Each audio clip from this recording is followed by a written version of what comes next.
right, my friends, welcome back again. Buckle up, time for the next episode, the Red Delta Project Podcast live feed Q&A. Another episode to help you be fit and live free. I'm Matt Schifferly, your humble host, as always, with another Ask Me Anything episode. I always like to open up these things because, as you know, with my regular episodes, I usually have a topic or a direction to steer each episode, and I get a lot of questions, and sometimes when the backlog of questions just becomes a little too great, it becomes a little bit more about the questions rather than the actual topic at hand. So I like to open up the floor to you and say, all right, now is the chance to basically do just that.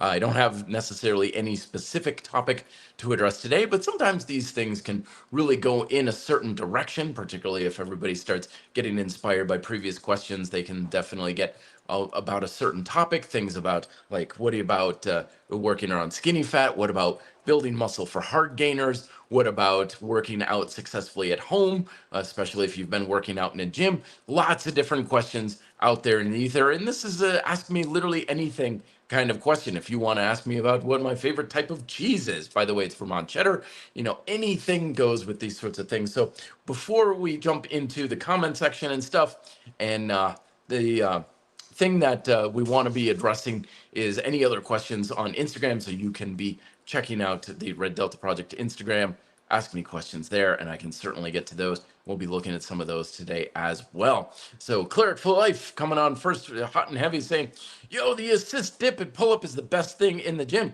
I agree to a very large degree there, my friend. Because when it comes down to some of the best bang for the buck exercises you can do for the upper body, pull-ups, dips, of all variations are basically where you're going to get a lot from not very much. And plus you can superset them super easy as well. But the problem with a lot of issues when it comes to those exercises is that they're overloaded for a lot of individuals. This is why in my Beautiful Strength program that I'm not really going to have a lot of emphasis on pull-ups, because in my experience, being a calisthenics coach for over 15 years, a lot of folks just can't get what they really necessarily want or need out of pull-ups because they're overloaded. So what does it mean by overloaded? Well, basically overloading an exercise means that you have a degree of resistance that you can physically move, but your technique, your muscle activation, your stability, a lot of times shoulders are kind of hunching up like this. There's a lot of these little nuances that compromise the quality of the technique. So the muscles aren't necessarily getting the stimulus you want, even though you're, quote, doing them right or doing them with the correct programming, the sets and the reps and stuff. And that's why a lot of times when it comes to folks finally getting a coach and finally getting advice on how do I finally get building muscle and building strength, a lot of times coaches will reduce the load of the exercise and like, oh, I started to finally build muscle even though I'm lifting lighter weights. Like, yeah, because you got those nuanced techniques in.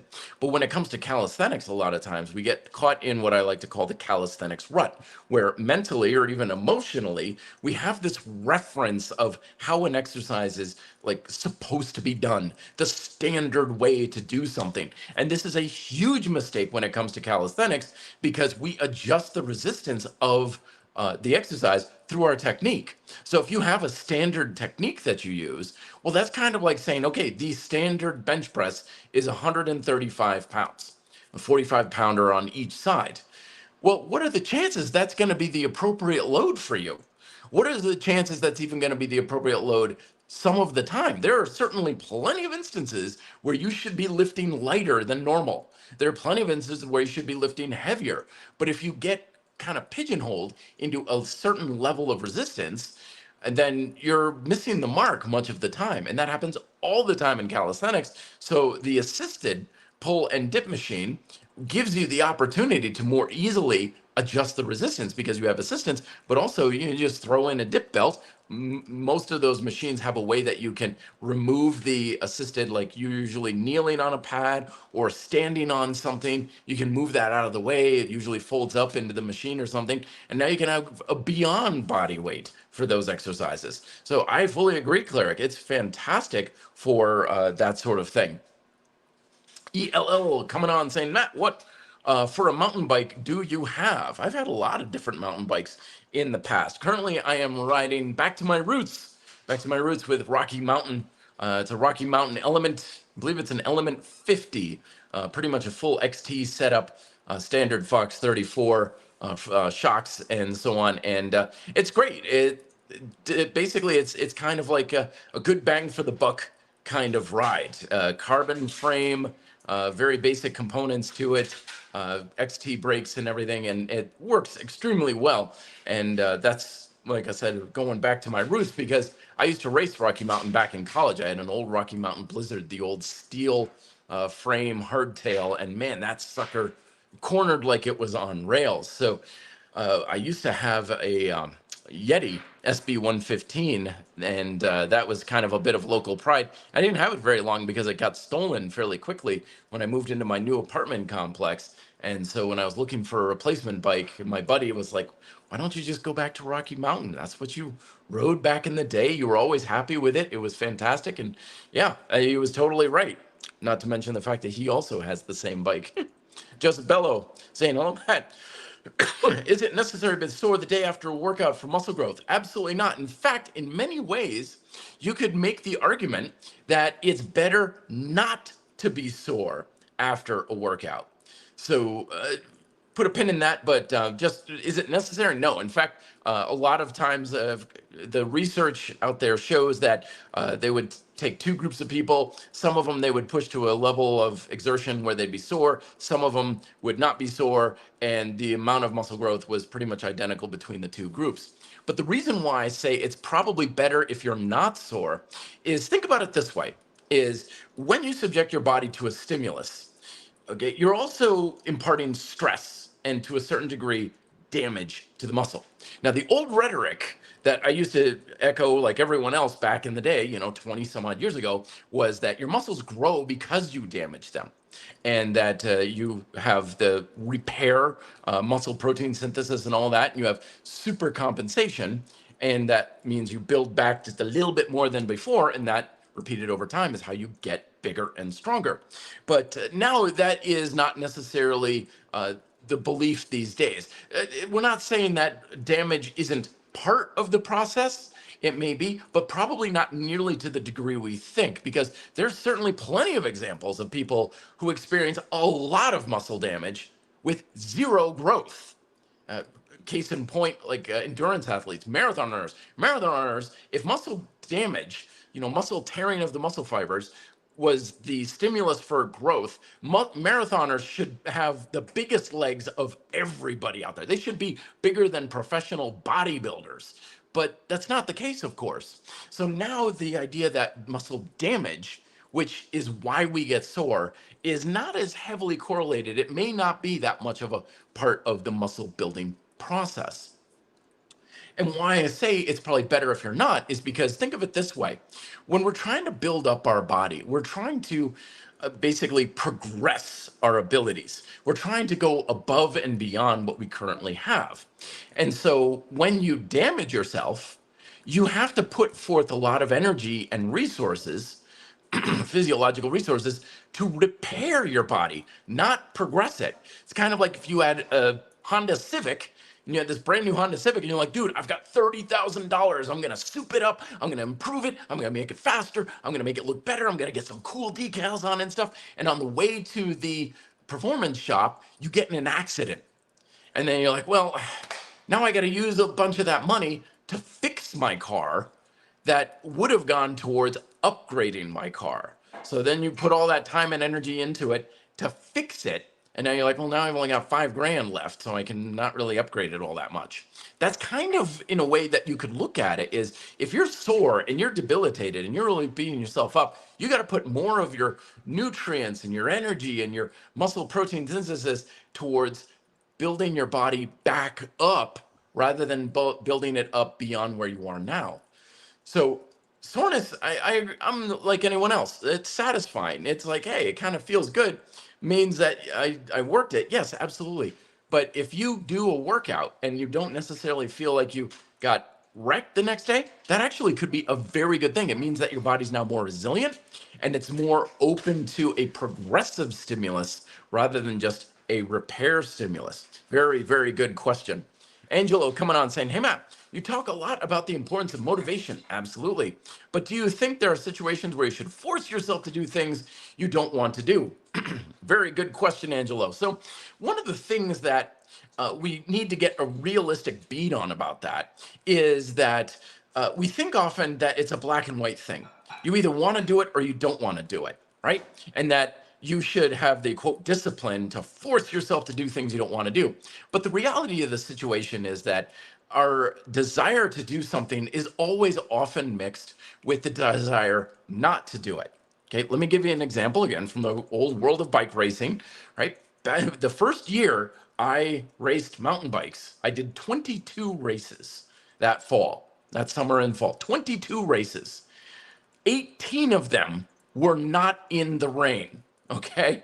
So it was like you open up the garage door and it's like 50 degrees. It's cold. It's raining. It's pouring. It sucks. It's uncomfortable. Not to mention the fact that on a mountain bike, riding in the viscous mud that is New England, it's like putting liquid sandpaper through all your components. I know that after that race, I'm going to have to overhaul my bearings. I'm going to need new cables and housing. I'm going to have to redo my brakes. I'm going to have to do all kinds of things. So believe me, when I left that garage to go for a mountain bike race, there was definitely big parts of me that really didn't want to do that. But I still did it. Why? Because there was more parts of me, more of me that did want to do it. So we want to be realistic about this idea that when it comes to motivation, that if we're waiting for it to be 100% in to take action, that's almost never going to happen. Even when I'm caffeinated and ready to rock and roll and, oh man, I'm going to tear this workout to shreds, there's still a part of me that is saying, I really kind of don't feel like doing this right now. Like, this is going to hurt. I don't want to do this. So when it comes to motivation, your ability to take action doesn't mean that there's part of you that doesn't want to do it.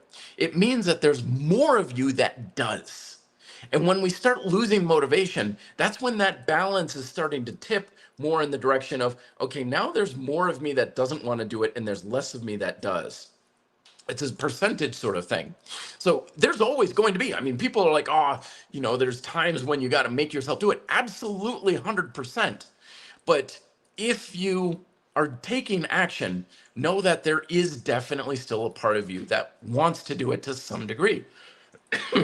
Even if there's big parts of you that doesn't want to do it. So there are certainly many situations where you're going to do things that a part of you doesn't want to do it. But you will take action if there's at least enough of you that does. And that's the key to motivation, as long as you're still taking the action. But ideally, there's more of you that does, because the more motivation you can bring to it, the more effective your workouts are going to be, the more enjoyable they're going to be, the more energy you're going to put into them, and the more you're going to get out of them. So you want that balance as much as possible towards your favor of, I want to do it, versus parts of you that don't. But yeah, there's always going to be some part of you that doesn't really feel like it. And that's just the nature of being human. There's a cost to everything. Vincent coming on saying, Matt, is there a best, quote, calisthenics exercise for posterior delts? I use a suspension trainer to hit posterior delts with Ys and face pulls. Don't forget the rear flies too, my friend. But always remember that when it comes to building a particular muscle, so much of that depends on your ability to engage and use the muscle rather than the actual exercise that you're using. Okay, I'm going to say that again to really hammer it home. Your ability to build a muscle depends on your ability to use the muscle rather than the actual exercise, because exercises don't work muscles. Again, I'll say it again. Exercises don't work muscles. Those face pulls do not work your rear delts. Okay, the rows, the pull-ups and everything, they do not work your rear delts. Well, what does work your rear delts? Nothing. Exercises don't do that. That's putting the cart before the horse. When you grab onto the suspension straps, the straps don't tell your muscles anything. It's your brain that's saying muscles engage to apply the force into the exercise. The exercise is only the application. That's all it is. The exercise doesn't really do anything but supply resistance, which is important, but it does not make the muscle work. You make the muscle work. And when you understand that, you will recognize that, oh, it's my responsibility to engage the muscle better. And when you know that and you can engage the muscle better, then you engage it better with rows, pull-ups, face pulls, rear flies, ab wheels, stretch outs, everything that dips even, because that's how you can really get a muscle to engage, to build up, is not to use it in an exercise, but to use the muscle to a higher degree all the time. That's what really makes things happen. And yeah, we can say, okay, if I do rear flies and face pulls and stuff, then my rear delts feel like they're getting the lion's share of the emphasis. Absolutely great, wonderful. You should use that, especially if the muscle's a little bit on the stubborn side. However, don't make mistake of the exercises making the muscle work hard. It's not. That's like saying the car or the road is driving my car. Well, the car is going down the road and the road turns, so my car turns. No, you're going along the road. It's the opposite side. So don't put the cart before the horse. Use your muscle appropriately. And as I will mention in a video that I'm coming out with this week, so make sure you subscribe to the channel, one of the best ways that you can ensure consistent, high quality muscle tension and engagement is to set the tension before applying resistance. The PTR method I talk about in all of my books is when you are about to do rear flies or rows and stuff, turn on your rear delts and keep them on. And that way your delts are going to be working so much better and to a much higher degree with all of your pull chain exercises. And that's how you're going to get the most out of it for your training. Excuse me, guys. Who's sending me saying, hey, I'm doing a push-pull leg routine. Fantastic, love it. And for my vertical push, I cycle between ring dips and handstand push-ups. Good. I'm worried practicing the movements once a week might not be the best way to progress. Once a week is fine, but you will probably make more progress twice, maybe 3 times a week, a little bit more volume. I know a lot of stuff out there advocates using things for once a week, but in my experience, most people do better working a muscle 2 to 3 times a week. That's what I would do. And don't be afraid to overdo it a little bit, folks. As I was just saying a few minutes ago, like, don't be afraid to break stuff. Don't be afraid to kind of make some mistakes and get some negative feedback of, oh, geez, I started doing like 1,000 dips every single day, and boy, that sure wasn't a good idea. That's fine. Like, I promise you that in most cases, when it comes to experimenting in the world of calisthenics, you're probably not going to die.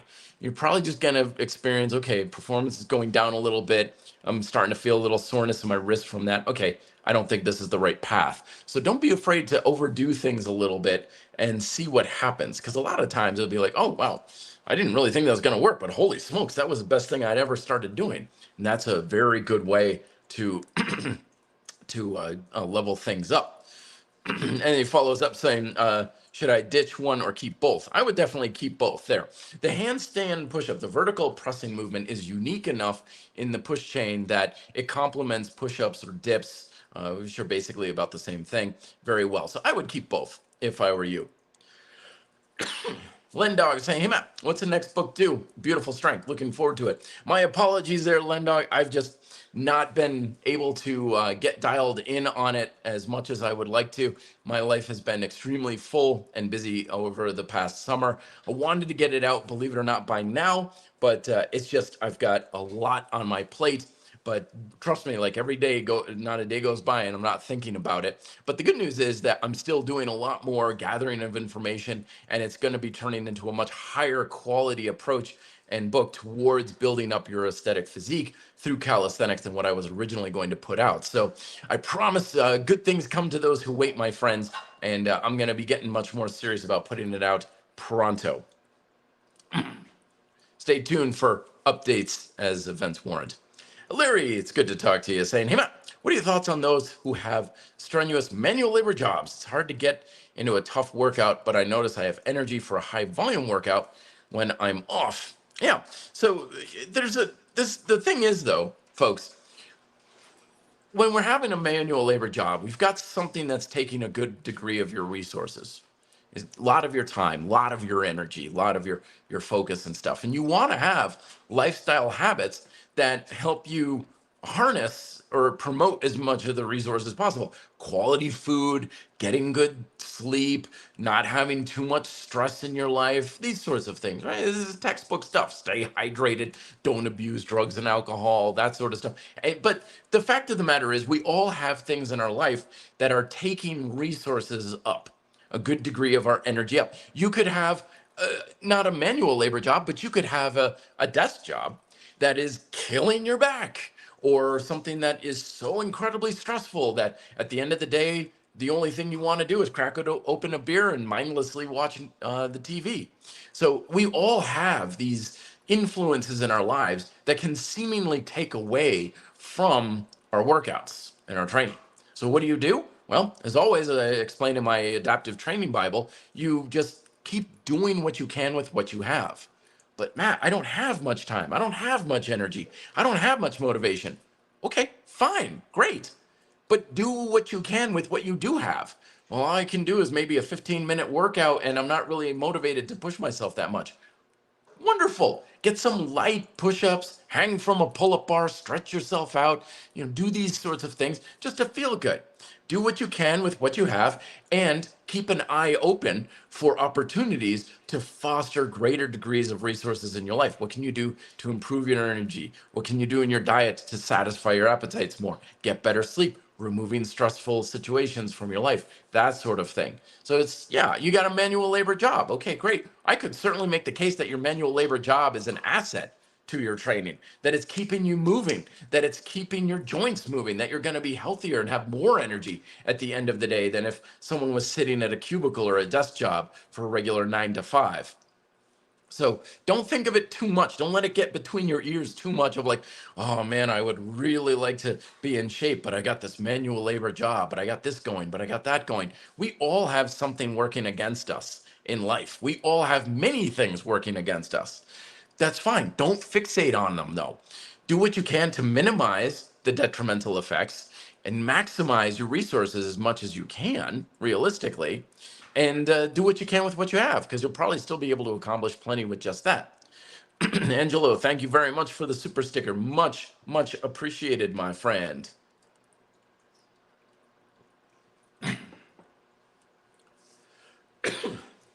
Joseph Bellows coming on saying, hey, Matt, I work out until I reach fatigue and exercise gets hard. I'm not sure if I'm not sore, should I still take a day if I'm not if I'm not sore, should I take a rest day if I'm not sore? Yeah, again, don't go by the soreness, my friends. Go more by performance.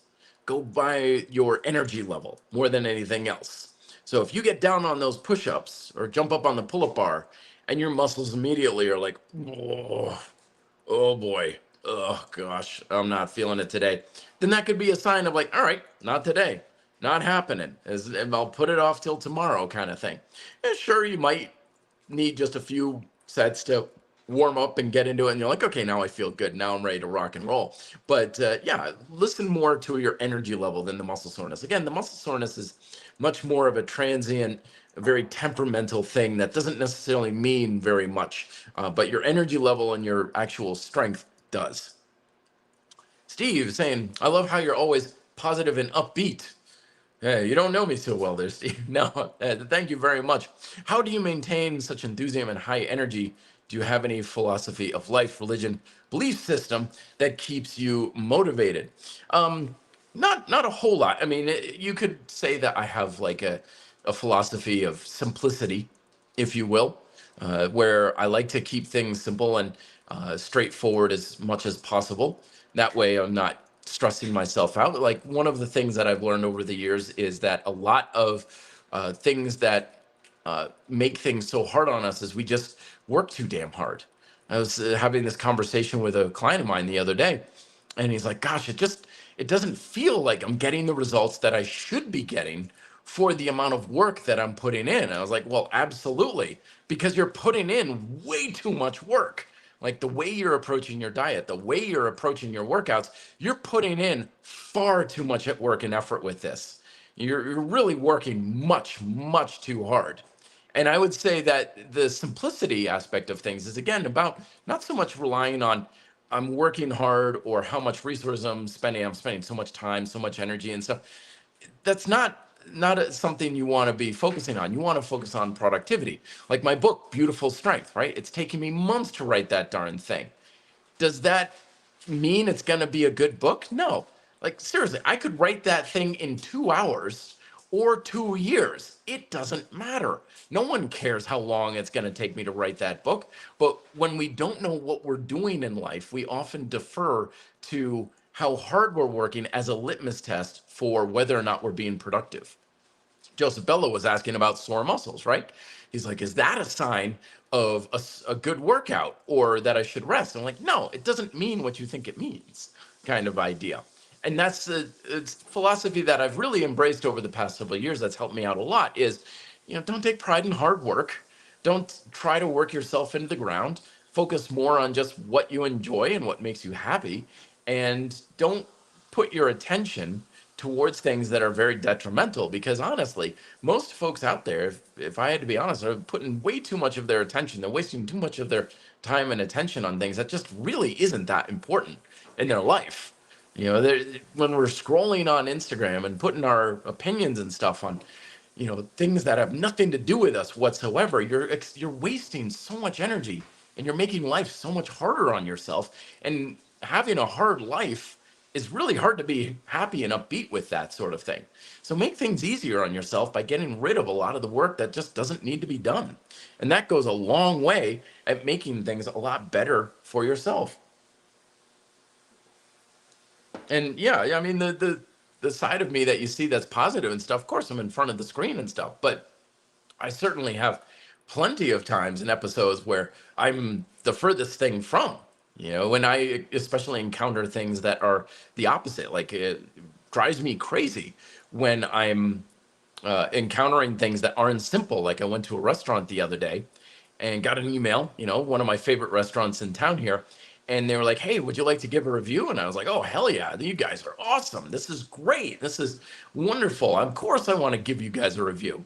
And so I clicked on the link. And of course, I had to make an account and I had to create a username and a password. And then I had to verify my phone number. And then I had to verify my email. And then I had to send in a code. And by that time, I was like, no, go piss over a rope, guys. I was just so pissed off that the simple act of just leaving a review, which should have taken me 13 seconds, if that, turned into this litany of paperwork, which was all totally unnecessary. It's like, what? Someone's going to break into my account? Why do I even need an account? Why can't I just simply leave a review? Why does everything need to be attached to an account? Again, my mind is going to all this stuff. It's like, this isn't simple, guys. This is a 15-step process, and it should be one. Why does it have all this stuff? That stuff gets under my dander, and you will not see a happy, joyful Matt when experiencing those things. That's for darn sure. Oop, already got that one there. Omar, question. Is it better to focus on strength on days or dedicate strength for 4 to 6 weeks, then move to endurance 6 to 8 weeks? How do you organize this, days or weeks? Yeah, you can do both. Basically, you very good way of looking at it, Omar. And you can do it a number of different ways. The biggest lesson is don't get pigeonholed into doing things one way. A lot of mistakes that people make is they're like, okay, I'm going to do 3 sets of 10, for example. And that's all I'm ever going to do. I'm never going to go heavier and focus more on strength. I'm never going to go lighter. I'm never going to use different exercises. I'm always going to do things exactly the same way. And not only does it get boring and stale over time, but you're not creating very much of a broad stimulus for your muscles. And so when you're looking at mixing things up, for the most part with people, you can do it however you want, as long as you're getting that stimulus of, yeah, sometimes I'm going heavier, sometimes I'm going lighter, and you can do it to accommodate your circumstances. Athletes typically need a much more regimented periodization scheme in order to make their training work around competition schedules or competition seasons and stuff. But for the average Joe Schmo, you don't necessarily need that degree of programming where it's like, okay, I can do strength for 6.3 weeks, and then I shift over into endurance for 5.2, unless, of course, I was born under the vernal equinox, and I'm also over 40, so I should be 4.6 weeks. And no, we don't need nearly this level of precision. Getting in shape and having effective workouts is not sending a tin can to Mars where the slightest difference in calculation can be wildly successful or disastrous. Yeah, you basically get strength work, get endurance work, get the two to some degree, I would say, over the course of several weeks, however you want to do it, whatever feels good for you. You could be like, okay, yeah, I did strength work for 6 weeks, but it started to feel stale after 4. So what do I do? I was like, well, change it up then. You don't make the program in charge, you be in charge of the program. But if after 6 to 8 weeks, you're like, dude, I'm going great on the strength program and I'm really making progress, I'm really enjoying it, I don't want to change it. Well, then don't. My way of doing things differently is usually saying, get a basic idea in a program and just stay on it as long as you feel like it's kind of working for you. You're enjoying it. You feel alive when you're doing it. It's basically producing what kind of stimulus you want. And then when it starts to get a little stale, and then you change it up. And it could be at different stages too. You could be like, well, my upper body feels like it's going gangbusters on this, but the legs are, nah, they're ready for something else. Okay, great. So stay heavy on the upper body, but do body weight lunges around the running track and stuff, and shift more for endurance there. So you can mix and match however you like there, Omar, but it is good to get the variety of the stimulus, just to give you some freshness and spice things up a little bit.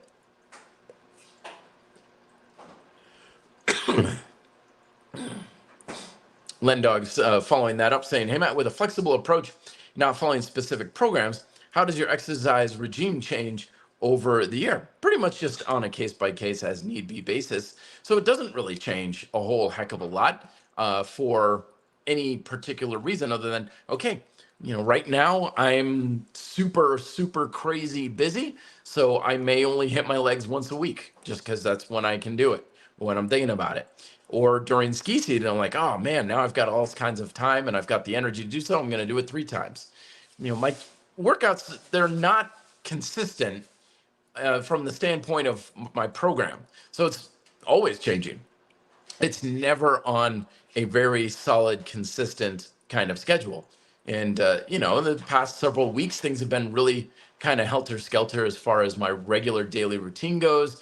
My energy level has been all over the place, particularly extremely bad due to like allergies and stuff out here. So yeah, my routine is a pittance of what it used to be because circumstances changed. And so when those circumstances change, then my routine will change again. When I have more time, more energy, more motivation, I end up doing more work.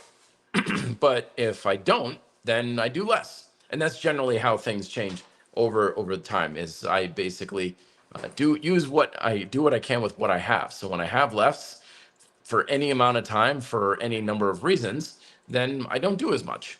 And then when I do have more, well, then I do more. And it feels satisfying and pretty good for the case-by-case basis. So I got all those questions there. Hit me up, folks. This is Ask Me Anything questions for Red Delta Project podcast. Go ahead and come on in. Again, you can ask me anything, diet, exercise, life, and whatever you've always wanted to ask me, or just shooting some ideas by me. If you have any ideas that you're considering making changes, diet, exercise, that sort of thing, hit me up and I will do my best to kind of give you a bit more clarity on the direction to head into. Joseph is saying, Matt, I've been doing the same exercise for a few months. I put my 6 inches on the floor and do my push-ups with my hands close to the center and touch my chest to the floor.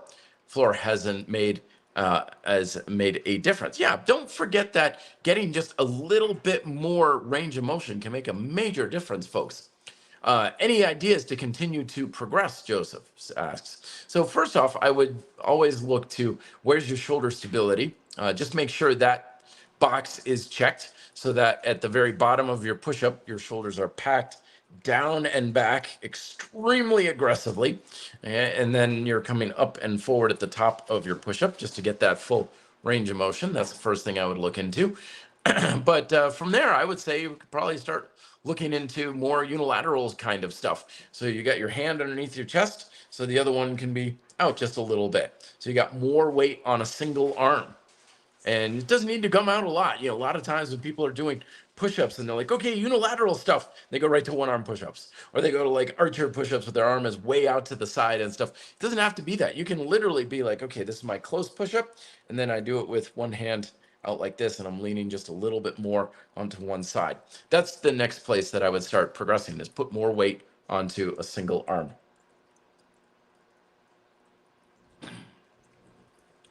Steve's coming back on thoughts on fasting. Do you ever work out fasted? I don't like fasting. Personally, it makes me feel like crap, to put it bluntly. I mean, technically, fasting is something we all do. They call it breakfast for a reason. We all fast. And it's one of those things that it can work extremely well for the same reason that everything works, of course, is that it doesn't do anything. It just speeds up or slows down a fundamental process. So I know there's a lot of people who advocate various ideas, including fasting as being a special thing, but it's not. It doesn't do anything whatsoever. It just takes your caloric consumption and slows it down. So all of the things that are associated with caloric intake will then speed up or slow down associated with that. And if you're eating at too fast of a speed for your health and your well-being and stuff, well, then slowing down can be helpful. But if you're not, then slowing down can be detrimental. So it's like anything else. I encourage people to experiment with it, but listen to your body. Way back in the day, I mean, this is back in the Brad Pilon days of Eat Stop Eat and stuff. They didn't even call it fasting back then. I tried it a couple times. I was like, yep, happened exactly what I thought it was. I feel like absolute dog crap. I've had better workouts with the flu than what I feel right now. Because I've always known that about my body, that I've always done a lot better if I have more consistent intake throughout the day. This is something I figured out back in high school, because I would go to school, I'd have a big lunch in, a grocery bag. I was like Emilio Estevez in The Breakfast Club, where I had a grocery bag with like 4 sandwiches in it and stuff. And I would basically go all morning, and I'd have sometimes a late lunch period, and I'd be absolutely ravenous come lunch period, absolutely starving. So the period before lunch, I would have no focus. I'd be tired and hangry and hungry, and all I could think about was food. And then I'd go and finally have lunch, and I'd eat, 3,000 calories or whatever. And then the next period, I'd be tired and sleepy and ready for a nap, because I just ate all that food and everything. I was like, this is not working for me. This is really not making me feel good, because that was when I was eating according to its lunchtime. This is when you eat. So I got in the habit of, every time I went to my locker in between periods, I would just grab a couple of granola bars or a sandwich and some cookies or whatever. And by the end of the day, I was like, oh man, my energy level is so much better doing it this way. And that's why, I fell for the myth of like eating small meals is better, because it was entirely better for me.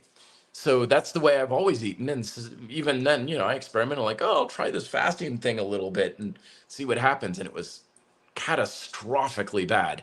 And I was like, okay, not for me. And that doesn't mean it's a bad thing. It just means it's bad for me. I even advocate fasting in several of my books, like calorie hacking. It's like, this is a great tool, but you've got to listen to your own experience. If you try something and you're like, man, this does not feel good, that's usually a sign, okay, not for you, or the way you're doing it isn't for you, kind of thing.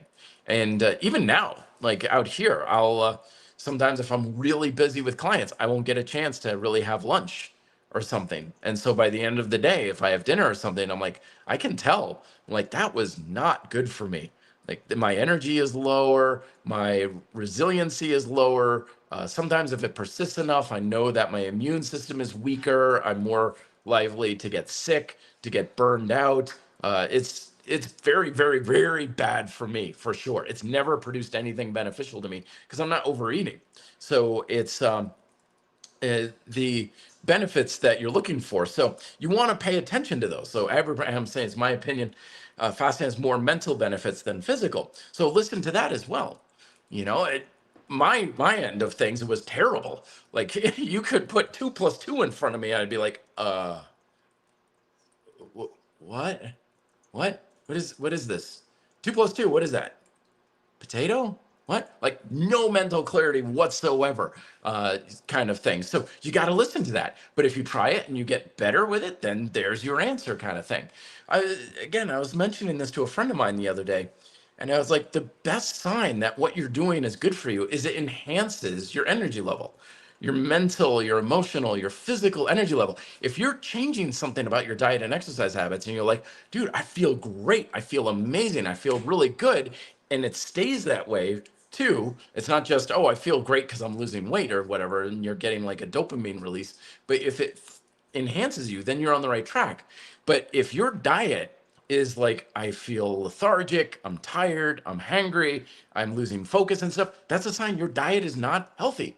That's why Red Delta Project, our dietary approach is eat to satisfy.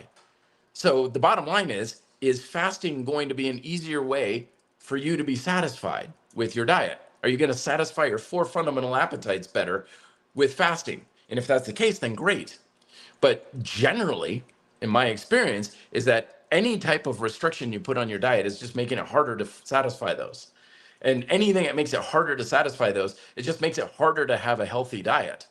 So you got to be really, paying attention to your experience about what is actually happening versus what is supposed to be the outcome with these sorts of things. Because there's lots of people who will tell you that something's great, but if it's not great for you, it's just simply not great. Bottom line, it doesn't matter if it worked for 5 of your coworkers. If it doesn't feel good for you, it's not for you. And that's where the real discipline comes in, is when you're making the choices and the decisions for yourself rather than following along and being obedient. Omar's following up more dietary questions. Should I be at maintenance and increase calories on workout days and decrease calories on rest days? How do I build muscle and lose fat at the same time? A deficit will make me feel weak. What now? Kind of thing. So you're way overthinking the minute things. One of the biggest mistakes that we often think about, I would not say wrong, but we're getting lost in the weeds, is we keep thinking the body works on 24-hour cycles. Like we hit a reset button on, the stroke of midnight, like Signorella or something like that. And that's not how the body actually works. So am I in a surplus for 24 hours and a deficit for 24 hours? No, you can't possibly know that. You want to think much more broad scheme of like, what's my surplus or deficit for the past several weeks kind of thing. You don't hit a caloric reset every day at the stroke of midnight. So don't worry about that. Think broader on these sorts of things, Omar. If you are in a 200 calorie deficit, or let's say 200 calorie surplus one day and a 200 calorie deficit the next day, you're not in a surplus or deficit period. You're just balancing yourself out. It's kind of like a boat that's rocking back and forth on the shore. You're actually stable. You're not actually going one side or the other. I made a video on calorie balance and how we have this almost delusional misconception about it on the RDP YouTube channel. Check it out, about how we think it's a balancing act, like we're on a tightrope and we're trying to balance back and forth, when the reality is that a caloric balance is actually maintained over a much longer period of time, and it takes big, gross, consistent changes in many areas in order to make something happen, which is why people often say like, oh, 400 calorie deficit one day, 300 calorie deficit the next 2 days. Where am I? It's like, you're probably still in a calorie balance. There's no possible way your ability to measure is that accurate. It's not even accurate in labs half the time. You're not doing it on MyFitnessPal. That's for damn sure. So the changes are way too minute to actually matter at all. So the bottom line is, if you're trying to burn and build at the same time, usually my recommendation is just get to a satisfying and consistent diet first. Don't even try to burn and build first. It's like building a house on an unstable foundation. Get to a healthy diet first.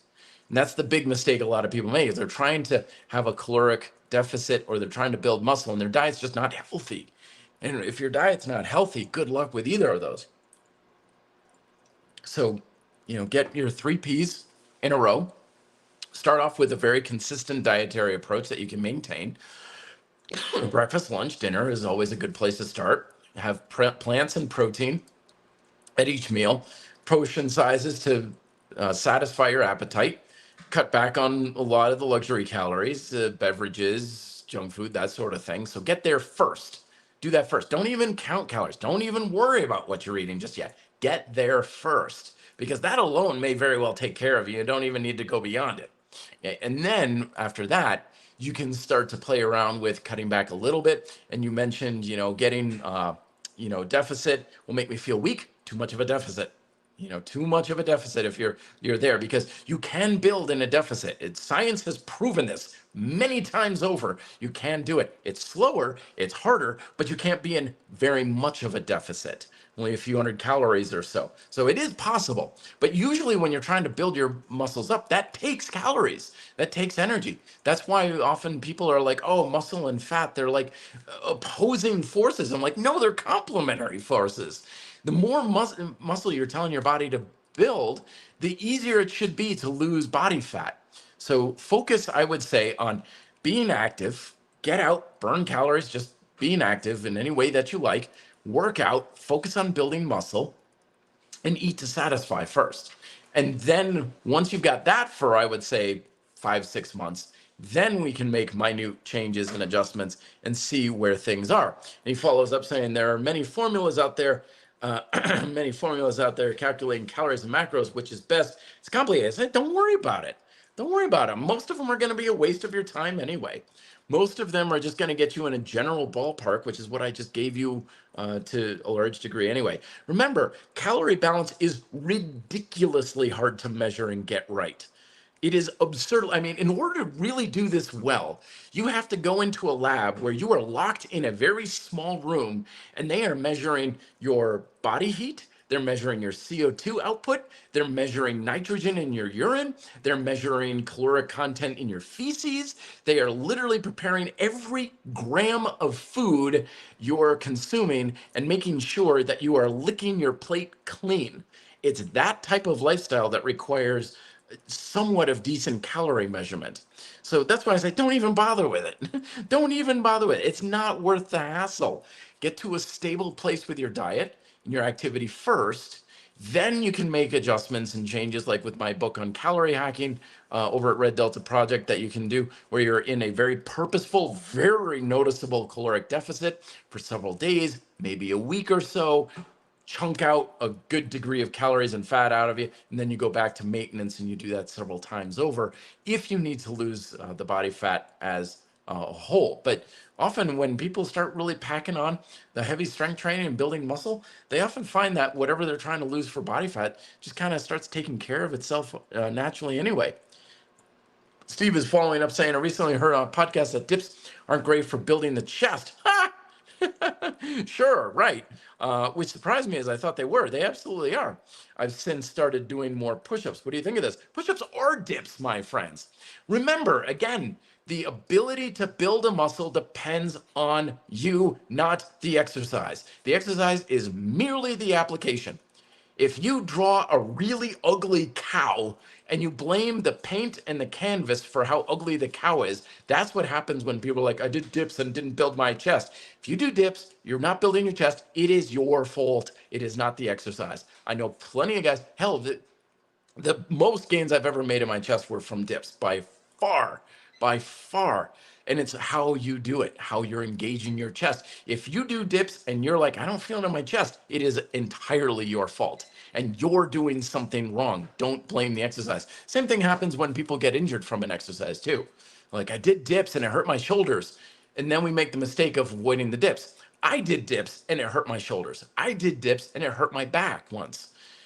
But you know what? I fixed my shoulders and my back by doing dips, because the same exercise that hurt me was the same exercise that healed me, because I learned what I was doing wrong, how I was making the mistake. So yeah, fundamentally, it's a push chain exercise.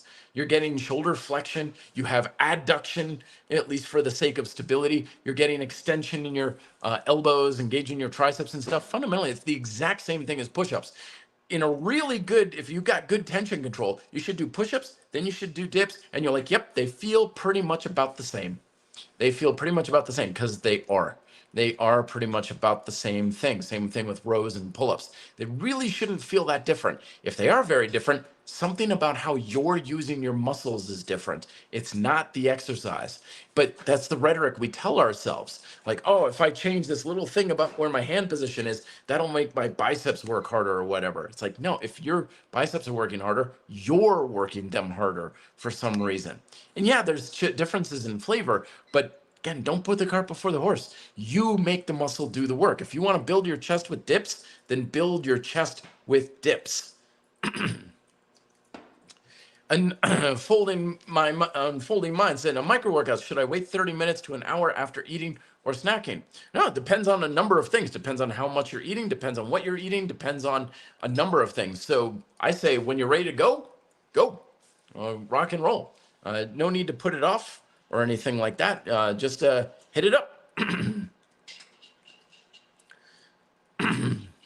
Oh, here we go. Jethro saying, you said ask me anything. Oh, this is always good when this starts off. In the time you've been working in the field, have you noticed any changes in men's fitness goals, body images? Do you think social media is helping or harming things?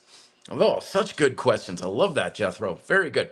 Yeah, trends come and go for sure. One of the trends was really big back in the day was like everybody got all caught up on pre-workout this, pre-workout that. I don't see that stuff nearly as much anymore because I think a lot of people just realize it's just big, overly priced caffeine pills.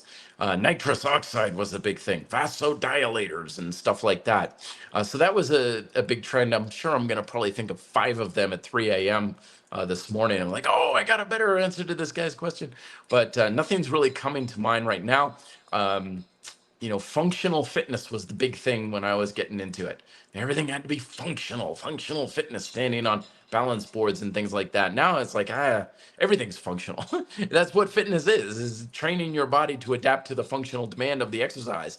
Doesn't matter what you're doing. Everything is functional for the actual exercise that you're doing.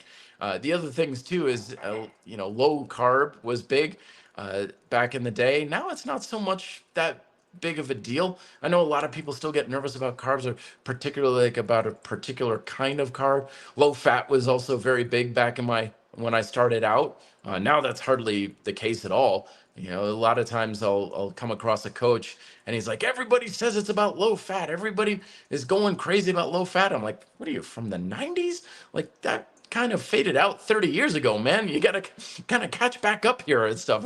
Kind of like meeting someone from part of the world without much contact with technology, and they're like, hey, have you heard about this new IBM computer? These things are going to be amazing. By the way, I got to invest in MCI stock and stuff. It's like, you're a little behind the 8 ball here. Let me catch you back up to speed, kind of thing. So, but with social media and stuff, that is a big change, but it's actually not. It's not doing anything different. And we had social media back in the 1800s. It was called a newspaper, right? People could write in and editorials and things like that. And then we had fitness magazines and Muscle and Fantasy magazine and stuff like that. The thing we forget a lot about with social media is that social media is not any different from anything we've had a million times over since the dawn of civilization. What is happening again is it's just speeding things up.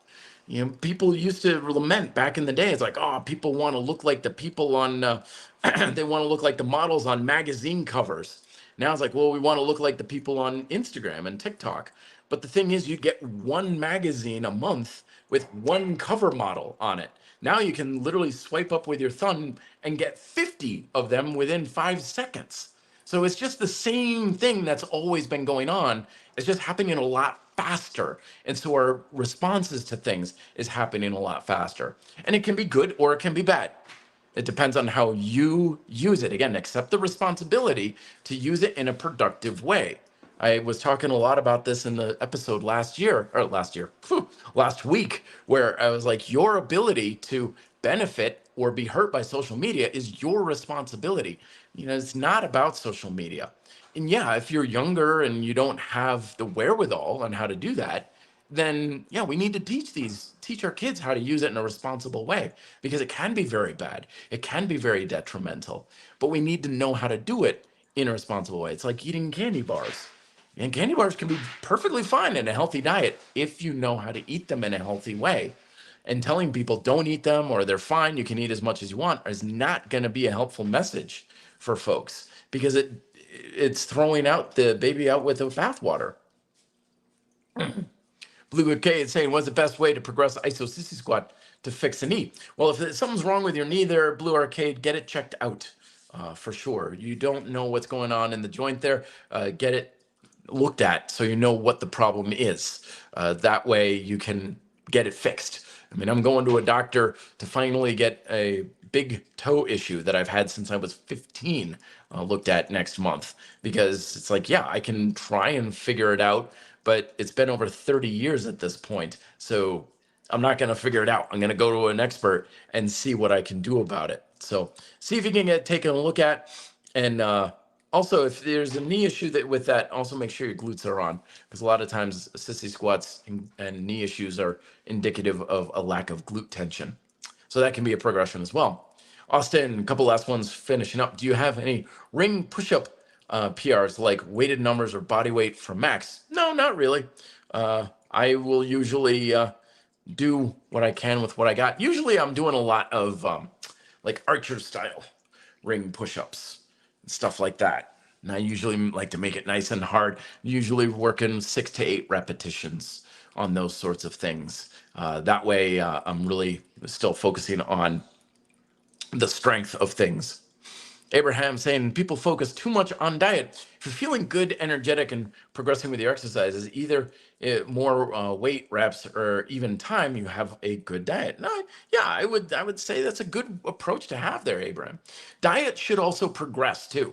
A lot of times we focus too much on eating right, which is not the way to go about it, because where do you go once your diet is correct, right? Oh, they said don't eat red meat, so I got red meat out of my diet. Okay, fine. It's not going to do all that much. It may not be the best thing that you need, actually, but where do you go from there? Negative red meat in your diet or something? That's why we want to keep an eye on the fundamental objectives of having good, healthy eating habits, and with exercise habits is a way to keep moving forward and make things even better over time. Because once you get it right, you stop making progress, and you can probably make a lot more progress than you think beyond that point of getting it right.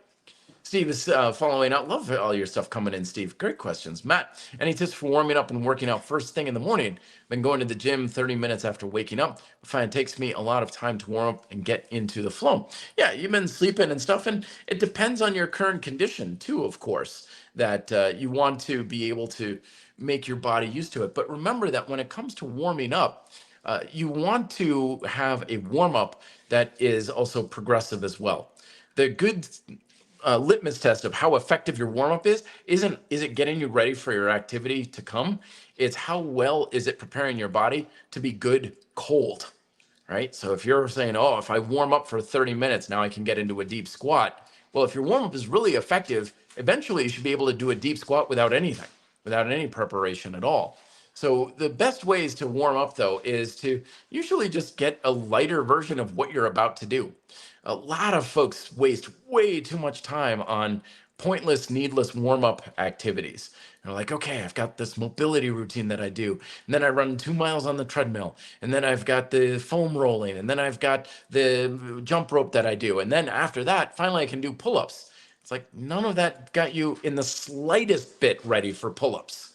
You're no more warmed up for pull-ups than when you walked into the gym. You just did another workout that had nothing to do with what you're actually trying to do. So start off with a lighter version of what you're going to do. If you're going to do pull-ups, start off with some hangs, maybe some scap pull-ups, some light rows, and go do your pull-ups. Because the real litmus test of how fit your body is how well you can just go without any sort of preparation. I'll be doing a new video on that to elaborate on it in the near future. Laura Cade's following up with the sissy squat one. More information with progress, time, and tension. For example, 10 seconds yielding ISO to 30 seconds, 6-second overcoming ISO progress range of motion. I would just do one of those, my friend. I would just simply do a overcoming isometric and call it a day. I think you're a little overcomplicating these sorts of things. Because remember that at the end of the day, you're just generating muscle tension. You can do this many different ways, but fundamentally, you're doing the same thing in all of these things. So I would just do the overcoming isometric 10 seconds for a few rounds and build your muscles up to be stronger with that and just simplify it. Abraham's saying, following about dips, maybe your physique could be limiting your chest. Maybe another pushing muscles is overpowering the chest. So it could be, but that still doesn't negate the idea that your muscles are turning on according to your neural demand. So if you were doing dips, for example, and let's say you're doing it a lot with shoulders and triceps and you don't feel it all in your chest, well, okay, that still doesn't change anything. That still says we've got to get your chest on. We've got to get you working your chest. So it's like, yeah, it's all shoulders and triceps. Okay, is your back stable? Are your shoulders down? Are your lats engaged? Because a lot of times lack of shoulder stability is lack of chest engagement. Are you kind of getting that slight adductive quality when you're doing your dips, when you're driving in? Are you getting some slight external rotation with your arms as you come down? You know, a big litmus test on that is if you're doing ring dips and your thumbs are coming in too much when you do these sorts of things. That's usually a sign things are internally rotating. So again, it's a canary in the coal mine. It's like, I'm not getting what I want out of this. Start doing the detective work, figure out why, and then fix it. Okay, last few here. Eva Nunez saying, Amen. I switched my train 80% isometrics, 20% dynamic first week, and I am hooked already. Thanks for all your information, inspiring overcoming isometrics. Glad to hear it, Eva. Let me know if you have questions on that. Mike is following up on that saying, isn't isometrics good for joint and tendons? Well, any strength training is good for joints and tendons. It's typically less wear and tear on joints because you're not getting that, shearing force going and everything. But remember, tendons, whatever your muscles do, your tendons are doing. So anything that involves muscle is involving tendons. A lot of times people talk about tendons like they're the separate thing that different exercises and different ways of making them stronger and stuff. It's no. Stronger muscles, stronger tendons that are already pretty much as strong as they need to be anyway. You don't need to worry about them. Ablus saying, great value you put your mat. What do you advise regarding training with degenerative joints, especially elbows? So always follow your doctor's advice for what exactly the degeneration is. Do you have more of an issue with it at certain ranges? Do certain exercises aggravate it a little bit more? These are the things. You can work around pain like anything else. And yeah, give the isometrics a shot because that can usually be a very good way to go about it.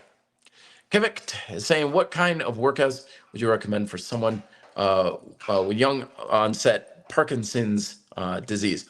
Honestly, I don't know. I don't know about working with Parkinson's. That would be something with physical therapists would probably know more about that than I would, because I don't know really how to work around that or what the limitations of the disease at your stage would be. So I would defer to an expert in that field instead. And last couple, sir, can I build muscle just using my pull-up bar? Of course you can, absolutely. That's not a whole lot more than what I use. Most certainly possible.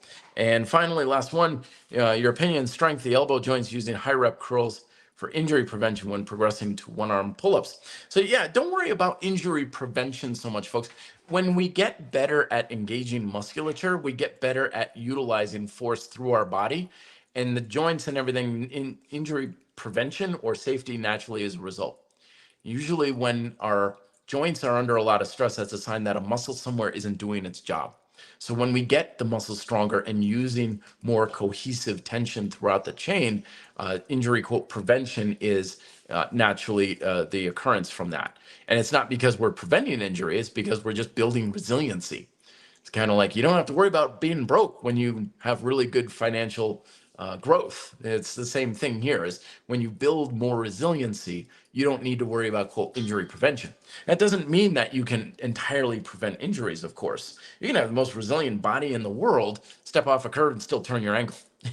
Injury is one of those things that is just inevitable with time and experience too. Like, I've got a mountain bike that is a million times safer than the original mountain bike I started riding.